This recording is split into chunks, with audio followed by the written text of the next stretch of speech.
လူတယောက်ဖောက်ပြန်မယ်ဆိုတာကြိုတင်သိနိုင်တဲ့အချက်တစ်ခုလည်းတော့မရှိပါဘူးဒါပေမဲ့ဖောက်ပြန်တဲ့အပြုအမူနဲ့ဆက်ဆက်ပြီးတွေ့ရလိမ့်ရှိတဲ့အကျင့်စရိုက်တွေတော့ရှိပါတယ်တရိုးသားမှုအားနည်းခြင်း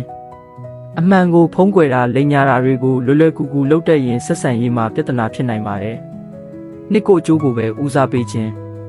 ချစ်သူရဲ့ခံစားချက်ထက်ကိုလိုချင်တာကိုပဲအမြဲဦးစားပေးတတ်ရင်တတိထားသင့်ပါတယ်သုံးအာယုံစိုက်မှုကိုအလွန်မင်းလိုချင်ခြင်းသူများစီကချီးကျူးမှုနဲ့အာယုံစိုက်မှုကိုအမြဲလိုချင်နေတတ်ရင်ဆက်ဆံရေးမှာအခက်အခဲဖြစ်နိုင်ပါတယ်လေးအကန့်အသတ်ကိုမလေးစားခြင်းအခြားသူတွေနဲ့ဆက်ဆံတဲ့အခါချစ်သူနဲ့သဘောတူထားတဲ့စည်းမျဉ်းတွေကိုမလေးစားဘဲကျော်လွန်တတ်ပါတယ်ငါအမားကိုတာဝန်မယူခြင်းကိုလုံးမိတဲ့အမားကိုဝန်မခံဘဲအမြဲသူများကိုအပြစ်ပုံချတတ်ရင်တတိထားသင့်ပါတယ်6လှုပ်ဝက်ချက်များတာဖုံးစကားပြောမှုနဲ့နေ့စဉ်လုပ်ရက်တွေကိုအကြောင်းမဲ့ဖုံးကွယ်ထားတတ်ရင်ယုံကြည်မှုအတွက်ပြဿနာဖြစ်နိုင်ပါတယ်ခုကတိနဲ့လုပ်ရက်မကိုက်ညီခြင်းမလုပ်တော့ဘူးလို့ပြောပြီးထက်ခါပြန်လုပ်နေတတ်ရင်စကားထက်လုပ်ရက်ကိုပိုကြည့်သင့်ပါတယ်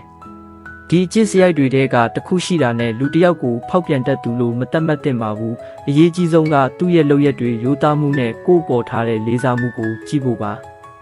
ဒီလိုအခြေရေးနဲ့အိမ်တော်ရေးအတွက်အသုံးဝင်တဲ့အကြောင်းအရာတွေကိုဆက်ကြည့်ခြင်းနဲ့ဆိုရင် channel ကို like subscribe လုပ်ထားပေးပါနောက်ထပ်ဗီဒီယိုတွေမှာပြန်တွေ့မယ်နော်